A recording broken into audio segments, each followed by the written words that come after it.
एक टाइम आएगा जब आपके अकॉर्डिंग कुछ भी नहीं चलेगा, कुछ भी नहीं।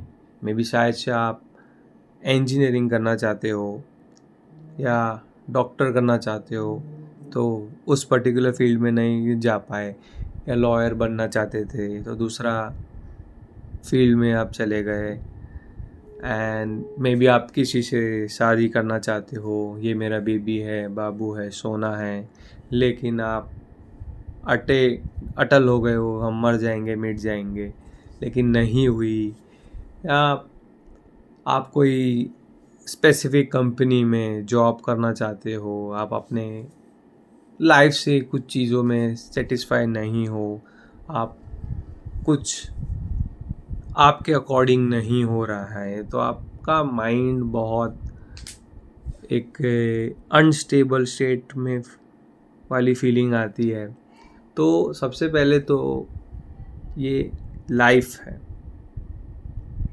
लाइफ में सबके साथ ये होता है कि बहुत सारी चीज़ें आपके अकॉर्डिंग नहीं चलती। मे बी शायद से आपको अमेरिका जाना है, कनाडा जाना है या जर्मनी जाना है, शिफ्ट होना है, लेकिन आप अभी नहीं हो पाए। मे बी शायद से आपका टाइम 2 इयर्स के बाद का है या 3 साल के बाद का है, लेकिन अभी आप अपने आप को कंट्रोल नहीं कर पा रहे हो क्योंकि चीज़ें आपके अकॉर्डिंग नहीं चल रही है। दोस्त, सीरियसली बोल रहा हूँ, एकदम रिलैक्स हो जाओ, एकदम अपने आप को चिल करो। सबसे आसान तरीका है कि सिचुएशन आपके अकॉर्डिंग नहीं हुई तो उसको सबसे पहले आप एक्सेप्ट कर लो और उसी चीज़ के बारे में ना सोचना बंद कर दो। क्योंकि कहते हैं ना कि चिंता चिता समान है। क्योंकि एक सोच को हम जब बहुत ज़्यादा पकड़ के बैठ जाते हैं ना, तो वो अंदर मल्टीप्लाई होते जाता है, मल्टीप्लाई होते जाता है, मल्टीप्लाई हो जाता है। क्योंकि देखना, जब किसी को किसी चीज़ के बारे में बहुत ज़्यादा शॉक लग जाता है ना, तो देखना, जैसे कि हम तो टेंशन आ जाता है। तो टेंशन क्या है, वो एक फ्यूल, एक हीट की तरह पैदा हो जाता है इधर खोपड़ी पे। और फिर देखना, हमको ये आपने भी महसूस किया होगा कि उस पर्टिकुलर डे पे या वो थ्रू आउट द वीक आप सोने की कोशिश कर रहे हो ना, आप सो नहीं पा रहे हो अच्छे से, क्योंकि आप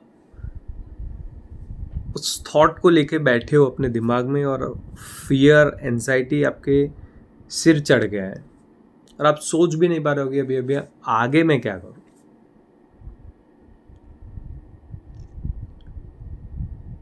क्योंकि आप उस थॉट को बहुत ज़्यादा सीरियसली ले ले रहे हो। सो मैं ये जो फेज़ है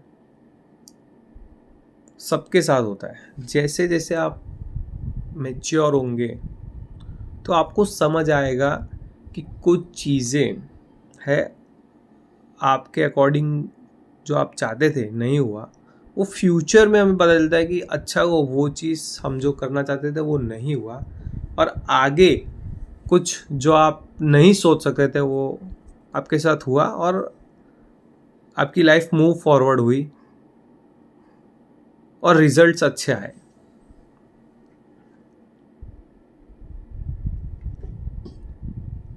अनएक्सपेक्टेड जर्नी हो जाती है। क्योंकि देखना, बहुत सारे लोगों की जो सक्सेसफुल लोग हैं, तो उनकी स्टोरीज़ में यही था कि उन्होंने अलग अलग सिचुएशंस में काम किया, वर्कआउट नहीं किया। स्ट्रेस, टेंशन, ये वो सब के साथ कुछ ना कुछ होता है, लेकिन कुछ एकदम से कुछ ऐसा आया, फिर फ्लिप हुआ और 0 से 360 हो गई उनकी लाइफ। 0 से 360।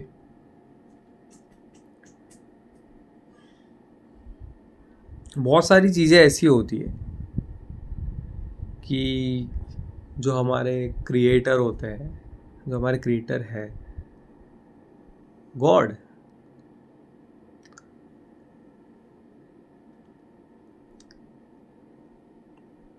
कि हमारी स्टोरी है, हम कहते हैं कि it has been written by God. So कुछ चीज़ें नहीं होती, कुछ डोर्स नहीं खोलते, इट्स ओके।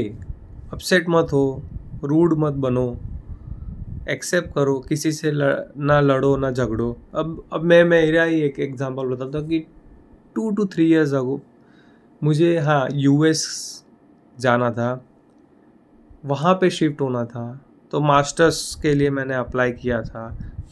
तो बट मेरा एजुकेशन लोन क्लियर नहीं हुआ। सो मैं उस टाइम पे थोड़ा सा अपसेट हुआ था, लेकिन उस टाइम पे पता नहीं मेरे मुंह से एक चीज़ ऐसा निकला था कि मे बी मैं किसी और बड़ी चीज़ के लिए बना हूँ, ऐसा है।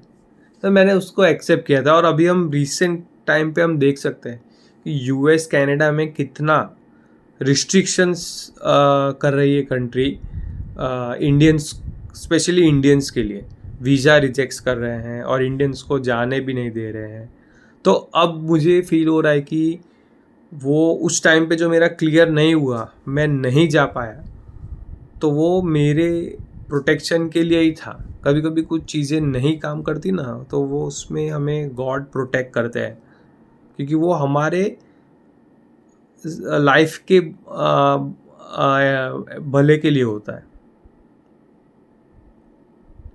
और फिर हम मूव फॉरवर्ड करते हैं लाइफ में, और बहुत सारी चीज़ें होती है। तो जो भी आप लाइफ में इन प्रेजेंट सिचुएशन में हो, टफ सिचुएशंस हर एक इंसान के लाइफ में आती है, लेकिन हम जब मैच्योर होते हैं तो समझ आता है, और हमारा सर्कल भी स्मॉल होने लगता है कि कौन पर्सन जेन्युइन है, कौन पर्सन जेन्युइन नहीं है। हमारा सर्कल स्मॉल होते जाता है, हम मैच्योर होते जाते हैं, हमारी एज जब फॉरवर्ड होती है तो हमें चीज़ें समझ आती है कि हमें हमारे सोसाइटी में किस तरीके से रहना है, किस तरीके से मिलजुल के इसमें रहना है। और अगर हम सीरियसली ले ले हर एक चीज़ को, ठीक है, अगर हम टीनेजर वाली एज में होते हैं ना, तब हमें थोड़ा समझ नहीं आता। जब हम 18 to 22 वाली एज में होते हैं तो चीज़ें हम जल्दी अपसेट हो जाते थे। सो लाइफ आजकल देख ही रहे हो कि इंडियंस कितना ही, मतलब हम ज़्यादा जी सकते हैं 100 ईयर्स तक, लेकिन डाइट भी सब लोगों ने आजकल ऐसी कर दी हुई है कि 70 में आते आते सबकी वो हो जा रही है, विकेट डाउन हो जा रही है। तो 70 तक तो जीने वाले हो, तो टेंशन लेके करोगे क्या? 100 तक तो तुम तभी जी पाओगे जब तुम जापान के लोग जो डाइट फॉलो कर रहे हैं, अच्छा डाइट यही होता है कि घर का खाओ भाई, फिजिक्स और अच्छा रूटीन फॉलो करो एक्सरसाइज का, तो 100 तक जी लोगे। फिर भी लाइफ लाइन तो 70 तक हो गई है, तो ज़्यादा सोचो मत। यही बात है कि चिंता चिता समान है, ज़्यादा सोचोगे तो गड़बड़ हो जाएगी। जो भी काम कर रहे हो अपने आप पे पूरा भरोसा रखो, 100% दो अपना, और फिर उसको छोड़ दो भगवान के हाथ में। कुछ चीज़ें ऐसी होती है जो समय के, जब सही समय आता है तब हमें समझ आता है। सो ध्यान रखो अपना।